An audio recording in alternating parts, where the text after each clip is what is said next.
So Reed Sheppard was one of the top picks in the 2024 NBA draft. And we all kind of know that, obviously. He was the third pick. A lot of people thought, like, I thought it was too high at the time. And then he came out in Summer League and it's like, oh my God, is he number one in a redraft? I think a lot of people would have said, yeah, you know what? Maybe, like, he would have gone number one, but he did end up going to the Houston Rockets, who are insanely good. Like, I don't think anyone thought the Houston Rockets were going to be this good. Like, they didn't get the number one overall pick last year, or number three overall pick. That was due to the Brooklyn Nets. That was picked from the Nets, but still. Reed Sheppard had struggled a bit going into the start of his NBA career. But in his first G League game, the man basically drops 50. He goes and dominates. And, like, to be fair, this is what happens when you put a number 3 pick in the G League. Like, Reed Sheppard coming off, curling, bang. An easy one right there. Like, they were calling him, like, what was it, Steph Curry with a 40-inch vertical after Summer League? But Reed Sheppard does shoot the lights out. In his defense, like, he shoots the lights out. And it does just show the gap between, like, good NBA players and G League. It just shows the level of the NBA, in my opinion. It's Luka is a good example of that. Like, the stuff that he does in the G League is just mental. What Kenneth Lofton used to do in the G League, what Jimmer used to do when he was in the G League. There is, like, such big gap, especially for when you have a huge major flaw. As in, like, Reed Sheppard's major flaw is that he's kind of a tweener. Like, he is a tweener who's not really a point guard, not like an out-and-out shooting. He's too small to be a shooting guard. He's not really a point guard. He doesn't defend well enough that you can be an undersized shooting guard. And he doesn't score well enough either. As in, like, he's not a Peyton Pritchard type player that he can be that right now. But I will say, I still think he's going to be an NBA player. But at this point in time, maybe not. But it does just show again, as I was saying, with the just... if you have that one flaw, like Kenneth Lofton Jr. just wasn't quick enough. Jahlil Okafor had nothing outside of post game. Jimmer Fredette was only good when he was the number one option on a team. Could not do anything when he wasn't the number one option on a team. And that was for his entire career.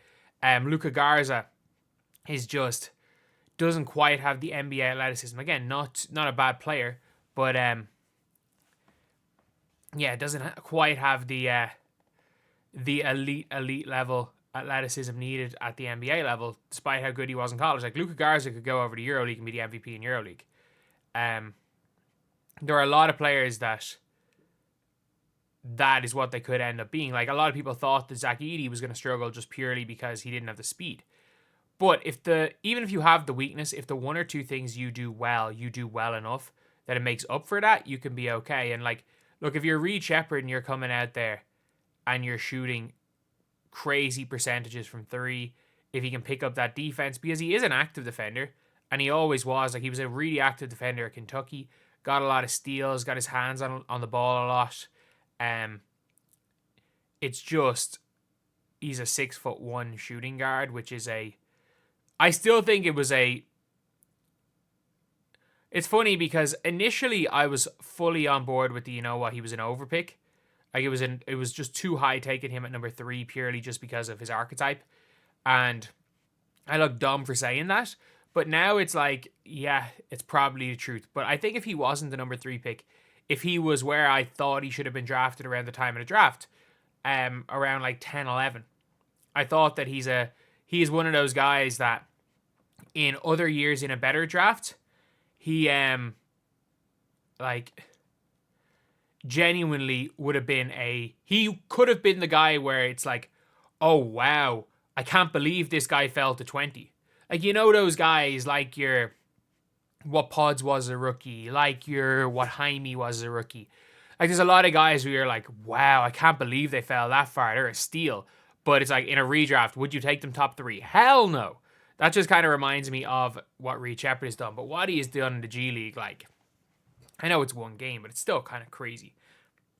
It goes down and drops nearly 50. And, like, the maddest thing is like, Reed Sheppard is down in the G League just to get his confidence up.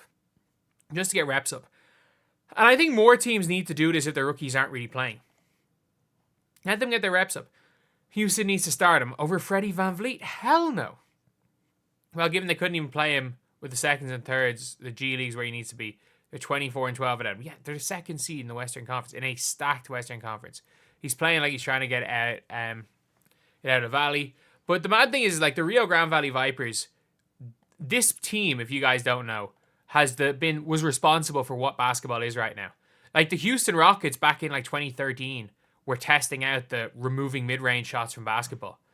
It was literally like that team was out there saying, you know what, yeah, we're just, when Troy Daniels played for them, I think Troy Daniels shot like 17 threes or something in a game, something mad like that, or did he make 17? Whatever record he set, I can't remember if it was in the makes. His attempts record and his makes record in the G League at the time was like unheard of at the time. I'm probably exaggerating when I mean 17. When I say 17, I need to look up the Troy Daniels G League record. But yeah, he's going to be getting his shots up. He really, really is. But like, he was superb. Like, what did he have? He made 10 3-pointers.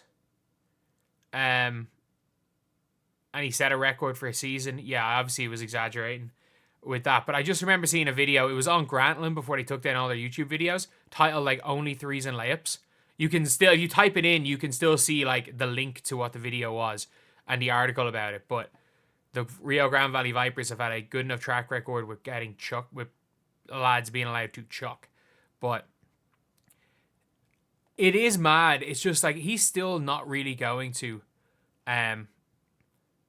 he's still not going to be getting too many minutes. And it's like, and then everybody making fun of it, the fact that like Alex Sarr is like doing like whatever, Alex Sarr is out there playing big minutes for Washington. Yeah, but Washington suck. I'm sorry. Reed Sheppard would be probably rookie of the year if he's in Washington. Like, Alex Sarr came out and went 1 of 11 last night. Like, I don't know what's better for a player's development, being with good vets around them and then maybe having to play in a G League to get some minutes up, or doing an Alex Sarr situation and just being not very good but getting enough reps to sometimes your stats look pretty good. But yeah, that's pretty much it for the video, lads. I think that it's a genuinely good look for Reed Sheppard that he's absolutely hooping in the G League, because if he wasn't, then you could be maybe concerned about Reed Sheppard. But with the way things are right now, if I'm Houston, it's a long-term thing. Like, you've got too many young players. Sometimes you're not going to have to pay some. You're not going to be able to pay all of them. You're not going to pay some of them. You're not going to be, like, you're going to have to get rid of some of them. And either way, with the way Reed Sheppard's playing, even if you want to make a big trade, he is a pretty decent asset. Although he's in the first year of a rookie deal, so I probably wouldn't be jumping off Reed Sheppard that quickly. But anyway, yeah, that is the video. Thank you guys for watching. Please like, comment, and subscribe.